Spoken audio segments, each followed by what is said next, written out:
is Hollywood. Off Script with Michelle And Michael.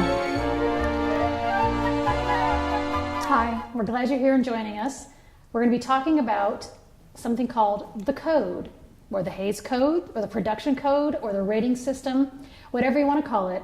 It's about regulating what motion pictures are made and released, and people telling you what you can see and what not to see, or at least advising you what to see and what not to see by assigning a letter to it or a number like NC-17. Right, which is what today's modern rating system is. But it really all started with the pre-code. That's right. There's something that is called pre-code, and that was a great time in Hollywood. That's when the pioneers were coming in. They were writing all sorts of different scripts, and there were no holes barred. There were things like drug use. There was adultery. So pretty much like any scandal you see on TV today. Yes, that's true. And it was real life. They were real people engaging in love affairs and passionate kisses, or, like I said, people using drugs or violence. So it was just real life in the movies. But suddenly some things happened in Hollywood, the Hollywood community. The celebrities were making big money. They were on the covers of magazines in a very positive way. People looked up to them, and they were putting down their money to go and see their movies. And suddenly some scandals broke, all within around the same time period, the very early 20s, 1921 and 1922. There was a scandal with Roscoe Fatty Arbuckle, a large comedian and a very beloved man, and he was accused of assaulting a young lady at a party. And he went through 3 different trials and was pretty much blackballed by Hollywood. There was another actor, very handsome gentleman named Wallace Reed, and he was injured doing one of his own stunts on a set, and unfortunately was given morphine for that injury so he could continue to perform, and became addicted and overdosed, and that also made the headlines. And these were all international scandals, things that were reported worldwide. They were, yes. Originally they were in the U.S. papers and in some of the trade magazines like Photoplay and things of the time, that you'd see on the newsstands, and people would go to read about their about their favorite celebrities. But then all of a sudden, these scandals became larger and larger, including the murder of a producer from Paramount named William Desmond Taylor. And that was extremely salacious because there were love letters, very sappy love letters from a young lady found in his house when they went over to the murder scene. That murder was never solved, by the way. But these things, it was a triple threat to the industry itself. Were these love letters things that actually got out to the press too? They were. They were published in the paper with all X's and O's. And so this is all kisses. things that was tarnishing the industry. Absolutely. So something needed to happen. Something needed to change. So now we're going to talk about Will Hays. I need a drink.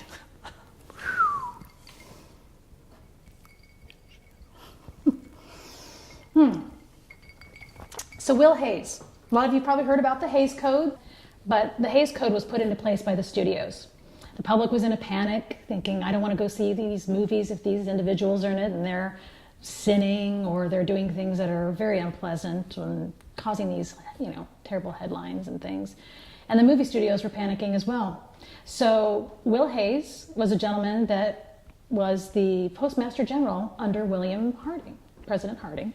The Postmaster General became responsible for ratings? I know, can you believe it? Well, the only reason why, to tell the truth, is he was just a figurehead. He was going to try to appease the public. They had photographs of him, press photos, signing documents. Yes, everything's going to be fine. We're going to clean up Hollywood. It's all going to be beautiful. You can bring your families back to the motion pictures and, enjoy the movies together. But that wasn't what was happening. So what was? Well, what happened was, because this guy was just a figurehead, he was lying. I have to admit, what was happening was... He was lying? Yeah, he was lying. He was public? lying to the public, along with the studios and all of the executives and the actors. They were all circumventing the Hays Code. And they were still writing topics on divorce, things that touched possibly on drug use or violence, and the things that were turning the public away. So it was just a lot of smoke and mirrors just to appease the public. And that went on for several years. For several years? Yeah, several years, until another man came on the scene, Joseph Ignatius Breen. Ugh. That's a name. It does. Kind of makes you want to drink, doesn't it, Mike? Yes, it does. Because help us all. Joe Breen came in and he lowered the hammer. He did something that was really awful. Behind the studio's backs, all the executives, he formed something called the Legion of Decency. The Legion of Decency? Yes. Who came up with that name? I know. Well, Joe Breen was behind all of it. He got some Catholic priests together, along with another group of all very staunch Irish Catholic gentlemen, and rewrote and refined the code, which you could do and not do, and this is going to happen and this isn't going to happen, and because he knew the studios were still getting away with all of these, slipping in the sexuality here. So the code was really a written set of rules that was provided to the studios. Correct. That they had to follow when they were producing movies. That is correct. And to the writers, to the actors, to the producers. And when Joe Breen came on the scene, it all became very serious because he went around to Catholic churches and submitted to the priests lists of movies that people couldn't see. So can you imagine going to church on Sunday with your family, and as you're leaving, you're given a list of motion pictures that you can't see with your family? So that's basically just a form of censorship. It's an extreme form of censorship, and it's very threatening, which is very scary, because the threat was, if you see this motion picture, it's under the guise of mortal sin. So it worked? It worked. The code then was strictly enforced because box office numbers dropped, the executives panicked, the writers panicked, and that was it. They had to submit. So did that mean once the code went into effect, movies changed? Absolutely. They were very restricted. There were things that they had to submit. And by things, I mean treatments for stories, for anything that regards to the story, even the actors, the wardrobe. Everything had to go through and be approved by these folks that were in charge. Who were these people? That's hard to say, Michael. They were a lot of men. They were, like I say, they were religious men. So affiliated with the church? They were affiliated with the church. They were very wealthy people. And a lot of the time, they were very mysterious people. Sometimes we don't know who they really were. We know that Joe Breen was there. Which is interesting because today's modern system is very similar. We don't really know who rates movies today. That's very true. Yep. Has anybody ever found out or tried to find out who rates movies today? Well, it's somewhat known as to who rates them today. It's basically a group of parents that are elected to a board that basically is responsible for viewing movies and deciding whether or not they fit into one of the rating categories. So it has to be a parent? They have to have children? According to the Motion Picture Association of America's subcommittee, which is the committee for, I don't remember its exact name, but it basically is a separate group under the MPAA, and they're responsible for electing a group of parents whose job it is to sit down, watch a movie, and decide whether or not that movie fits into one of the existing categories and label it.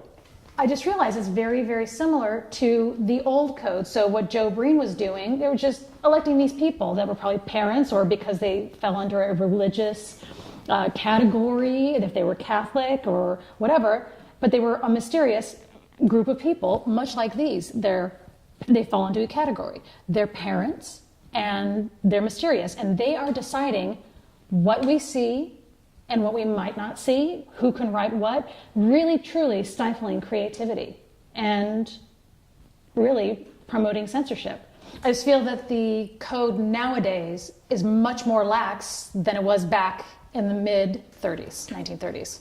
But it's more lax today, maybe, because the rules for movies are pretty vague. The MPAA rating system today really doesn't define what you can and cannot do, and from the sounds of things, the code was pretty well defined. Well, it was well defined. It was actually a booklet, if you can believe that was given to them, full guidelines that they had to follow. But from the motion pictures that I see today, you could never have gotten away with it.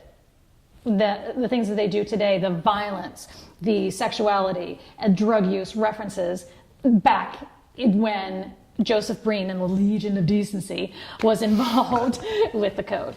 So, but maybe a different form of being rigid because today's society has changed so much and things are different than they were in the 1930s. But interestingly enough, it really hasn't changed too significantly on most parts, other than maybe violence. Because there are some studies that are showing now that today's rating system is seeing more and more violence creep into the lower and lower ratings, whereas things like sexual content, drugs, are pretty much still strictly enforced, which sounds like was the way that the code actually operated as well too. So violence sounds like the one category that is found and has been able to, and actually there's a term for it, there's studies that are actually calling it ratings creep. Oh, that sounds terrible. Oh my God. Where violence is actually creeping lower and lower and lower. And as a matter of fact, some studies are even showing that PG-13 films today actually have 3 times more violence in them than they did when the rating was introduced in 1984. That's tremendous. That's scary. And to think that getting away with violence is okay versus something as natural as intimacy or other topics that that you can get away with that. Well, something also reflective of society, because we are more accepting today of news reports of violence. Okay. How many gunnings do we hear about in this country right now? It's one after another, and it's always on the news. And also international and the terrible things that happen. But in a pre-code era, there was, this is before the Hays Code and before Joseph Breen got involved, you could get away with these things. That's what they would say, getting away with it. There were no repercussions to the action. So in a situation where there's violence, there is a gunning or in many gangster movies, there's tons of violence in pre-code in gangster films, a James Cagney movie or a George Raft movie. They get gunned down and that's it, or they gun somebody down and there's no repercussions. But also, back then, were gunnings as realistic as they are today on film? No, they were not.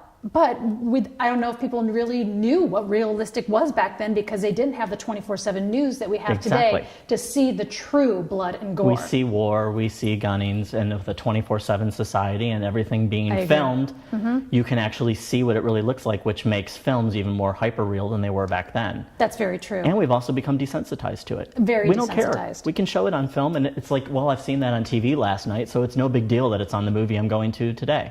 Well, there's something that I've always found interesting is that sexuality is taboo, that violence is okay, but something as tender as two people in an embrace that are in love or feeling romantic feelings for each other, that is terrible. And that's regulated, and families, we don't want you to see something beautiful and something natural that you'll be doing in your own lives. You're going to be embracing and kissing somebody and loving them throughout your life. You're not going to be gunning them down. So it's almost like you're being flooded with violence versus... But it's also the Puritan natural base of what our country is based off of, and the fact that the ratings boards today that are rating things are made up mostly of parents. That's a more taboo subject than even violence is today. Isn't that a shame? It is. That is a shame. That just kills me. Well, the production code was in full effect in the mid-1930s, right around 1935. And that affected all the motion pictures that were made after that year. So that includes 1939, when two of the greatest films of all time, both The Wizard of Oz and Gone with the Wind, were being made? That's correct, Mike. Yes, it was. And especially something like Gone with the Wind that was based on Margaret Mitchell's book, Gone with the Wind. There were a lot of references to slaves and things that were, realistic at that time. And of course, the very famous final line was delivered by actor Clark Gable, which was, "Frankly, my dear, I don't give a damn." Now, we say that word on a regular basis, damn, damn, damn. But back then, that was a gasper. That was salacious. So it's another great example of how the ratings have actually changed. Correct. And what we allow in movies has stretched a little bit over time. Yes, that's correct, Mike. But it got by. It was an epic film, and it was made. But from then on, it was adhered to. And as we know today, there's still a lot of regulation and adherence to the code and how it's changed. So the code essentially stayed in effect until 1968, when Jack Valenti, who was then the head of MPAA, introduced what is now the modern day rating system.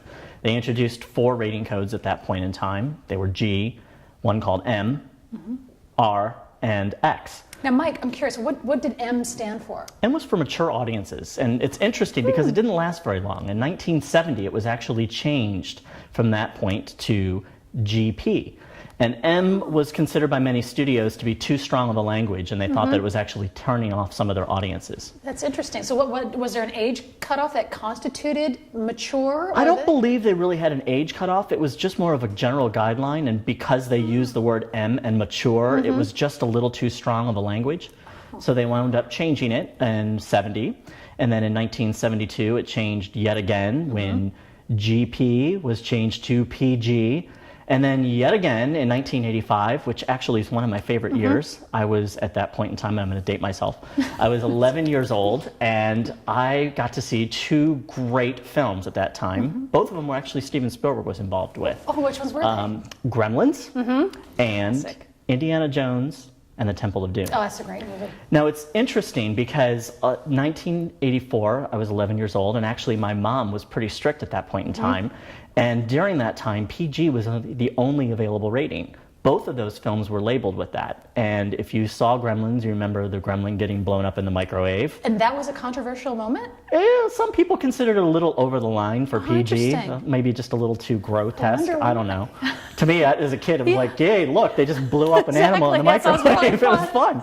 And then, of course, in Indiana Jones and the Temple of Doom, the human sacrifice, where they ripped out the heart of a human and held it up in front of him while he's sitting there staring at it. Well, that many parents thought was just a little too over the line. Okay. And it's interesting, if you read interviews with George Lucas and Steven Spielberg, they both actually talk about how they kind of agree a little bit, because at that point in time in their own personal lives, they were both in the middle of relationship breakups.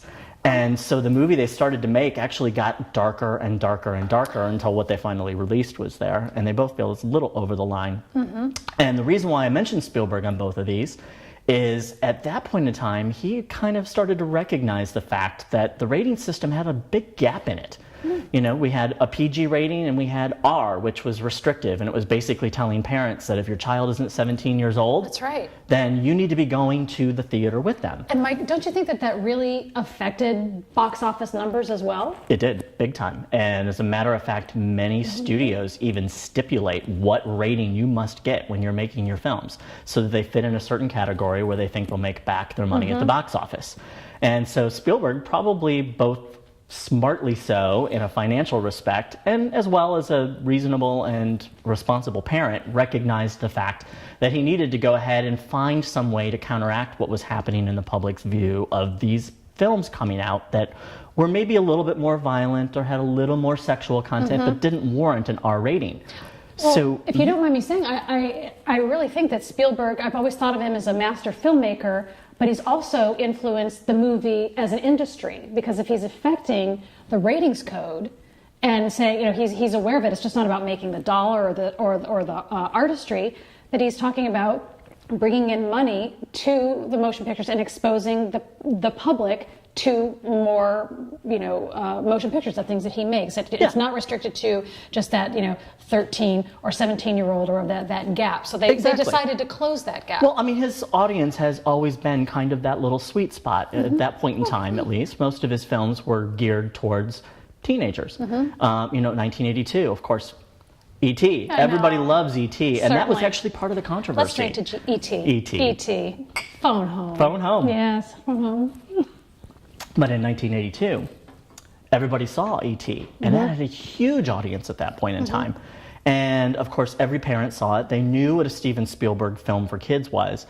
And then Steven Spielberg goes out and promotes as executive producer Gremlins, and they blow up a gremlin in the microwave. And so there was maybe a little bit of controversy going on in that time, but I think he was thinking ahead and figuring out that maybe we need to come up with something that makes a little bit more sense to give parents some guidance. And he actually threw out to Jack Valenti at that point in time the idea of an interim rating calling it either PG-13 or PG-14. And how did Jack Valente respond to that? Actually, they responded really quickly. The MPAA, in less than 3 months, introduced the PG-13 rating. I find that amazing because that they were open to that, because back in the mid-1930s they were so strict. They weren't listening to anybody. They didn't care what the public had to say. But then again, here's one of their biggest box office draws coming to them and saying, we need to do this. Of course they're going to listen. So they understood the financial impact as well, and probably the effect that he would have on the more decades of the motion picture industry. Of course. I mean, he was a bigwig in Hollywood at that point in time. I'm curious. I want to ask you something, Mike, about the re-release of E.T. when they actually removed the firearms from that and replaced them with walkie-talkies. So, in a way, he re-edited it, maybe because he thought it was less violent, or that he thought it was violent at the time, the re-editing of E.T. What are your thoughts on that? It's interesting. I'm actually not even aware of that. But it's an interesting thought, because maybe he actually took a look at it and decided that this was just a little too violent for a film that really had love at the core of it. And decided that let's change it up a little bit and reduce the violence level of it. It wasn't necessary. Right. And maybe, I've read conflicting reports that he wanted to do it and did it, and then he regretted it, and then put them back again. But that's the motion picture industry for you. Editing, re-editing, put it in, put it out. And you actually bring up an interesting point, because not only, I guess, did he edit it post-release, but a lot of filmmakers actually have to go back and edit their films and take out things that were important to them at the time in order to be able to get the rating that they're supposed to have, at least according to what the studio wants. Yes, and to have their creation seen. I feel that, for me personally, I feel that censorship in any form, especially for motion pictures, but in art, literature, and music, that censorship is really taboo. I'm very much against it. I believe we've talked about it before, that you are as well. Yep. And you bring up an interesting point too, because the X rating has always been one that's been a little bit controversial, and that keeps going around in different ways, and the studio eventually changed it by turning it into NC-17. But the interesting part is most people don't know that X was really never an officially sanctioned rating by the Motion Picture Association. They actually would not give you that rating. But if you were deciding that you didn't want to have your film rated, or you wanted to release a film that was maybe a little bit racier without that process, you could actually slap the X rating on it yourself. The first X-rated movie was... That was Midnight Cowboy. That was. And I believe there was another one, right? Clockwork Orange was also That's well, right. too. Yeah. So, the interesting thing, though, about Midnight Cowboy, it was actually the only X film that won Best Picture. Because at the time, really, X-rated films were not really as taboo as they're considered today. The porn industry hasn't really latched on to that term X yet. Because you just think XXX or XXX, and that's bad. Exactly. But it wasn't at the time. Exactly. And as a matter of fact, it was the catalyst for the NC-17 rating. Because movie studios were finding out that the X rating was actually dropping their box office significantly. Everybody thought they were going to see some sort of a porn. So they decided they were going to push the Academy at that point in time to try and find a new rating to be introduced that would allow them to better market these types of films, and NC-17 is what they first came up with. Part of that also happened in 1990 because there was a couple of art films that came out at that point in time. What do you consider, what is an art film? Well, one of them would have been at that point, in that year would have been The Cook, the Thief, His Wife, and Her Lover. Oh, see. Now, they actually submitted that film to be rated, and it would have gotten an X rating, but they chose to release it unrated. Oh. And it was one of the reasons why the studios were going after the idea of having a new rating introduced, and NC-17 is what they wound up coming up with. Well, is that not why sometimes now I'll see a trailer for a new movie, and it says, this is coming soon, and they show shots of the movie, and then underneath it says, this film is not yet rated? That's actually not. That is actually a rating that the MPAA allows you to place on a film that literally has not yet been rated. It hasn't been submitted to the committee, but that's a way that you can promote the film until such time as you're given an official rating. Do you think that means that they will approve it, that they'll allow you to promote it? Because, of course, then audiences are going to want to see it. They think it's going to come to their theater, and I want to see, the Billy Scott story, we'll call it. This film is not yet rated. Are we going to assume that the ratings board will eventually approve it? It's close to being It just depends on whether or not the film has been submitted at that point in time. Many times the film isn't completed, and they've got a trailer that they're working on at that point. The final cut hasn't been submitted yet to the ratings group in order to be rated. And once it's rated, there's actually another whole set of rules that come into play in terms of how you're allowed to promote your film at that point in time. That's amazing. Anything from the one sheet or poster, as most people know it when you go to a cinema, to trailers are all actually controlled by the rating that you get. It's pretty amazing that it's still regulated today. A little bit more subtly, maybe, but not so much as the code. Well, that code. It was very, very strict, but now it seems like, a little bit more lax. But I'm amazed to find out even about the posters. Because back in, the silent days in the 20s and the 30s, you didn't see as much publicity as you do now, which is the internet, and it's on our phones and, television. And, media and has really changed so significantly now since then, too. I mean, back then, the number of avenues that they had to promote a film were relatively small. Now, of days, of course, we see trailers when we're inside the movies, but you can download trailers from anything online. That's you true. can also watch them on television, which didn't exist back then at that and you point in can time. watch them through your windshield when you're driving down the street, right? Yeah, pretty much. And who doesn't drive down the street and see, coming soon, Stephen Carell and, such and such, it is everywhere for those movies. But it's just such an interesting evolution from the original, where you were a pioneer filmmaker in the teens and the 20s, and then you start to get into the 30s, and suddenly you have these regulations, and you're saying, you can't see this, or you've got to make a film this way, and we're going to, put a big wet blanket over your creativity, and it's going to affect this, and how it has just evolved with in different forms, and it takes different incarnations, but it's really truly the same thing. It's a form of censorship. Were the studios back then so concerned with what content they could get away with in their films because of how it would affect box office? Yes, I believe it was all about very much money driven, and that happened. Right, it's very interesting. Silent movies were ending in around 1929, 1930. That was the advent of sound movies, and so the whole industry was, we'll just say, tipped on its ear, for lack of a better term. And it tipped on its ear. Sound movies, silent movies. Oh, sorry. Here, come on. Cheers to that one. that was pretty funny.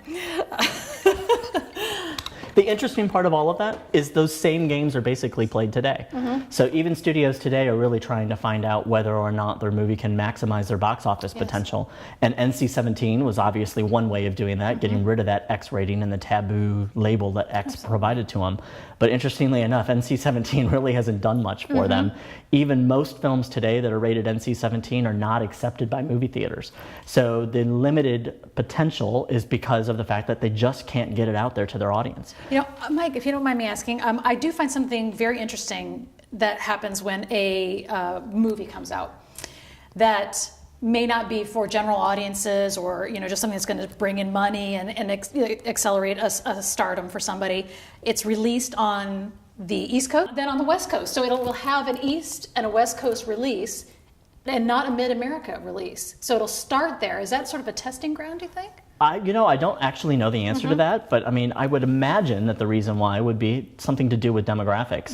You usually have larger populations, and maybe sometimes even more liberal populations as well in some of the major cities on both coasts. So it's a great testing ground to release a film and figure out whether or not it's going to do better on a wider release. Yeah, I was able, I was visiting California, and I wanted to see a Bill Murray movie, and I realized I'm not going to be able to see it in my home state of Florida, but I can see it here on the West Coast, and then it just went into limited quick release in Florida, but it played out in California. So I think overall we're looking at that the motion picture industry is definitely an industry driven by money, it is. Driven by success, popularity. And from pre-code days to code to our modern rating system, it's really all about how the rating labels that you get and the content that you provide can actually be a return in box office. Yes, without trying to dampen creativity. It's very important. Michelle, it's been fun talking about all this stuff, and actually I learned a lot about the pre-code. I didn't know most of that. Yeah, and I've learned a lot about modern day, how the code has evolved, and as you folks can tell, Mike and I have a lot of opinions about a lot of things in regards to the motion picture industry and Hollywood, and we could certainly go on and on about it, but we'll have you join us next time when we bring up another topic and have a lively discussion. So, yeah, thanks, Mike. It's been great. It's been awesome. Thanks, and I hope you've joined us and had a great time as well. Cheers. And if you have any questions, feel free to send them in to us. We'd love to hear them and see if we can answer them for you too on air. We'd be happy to.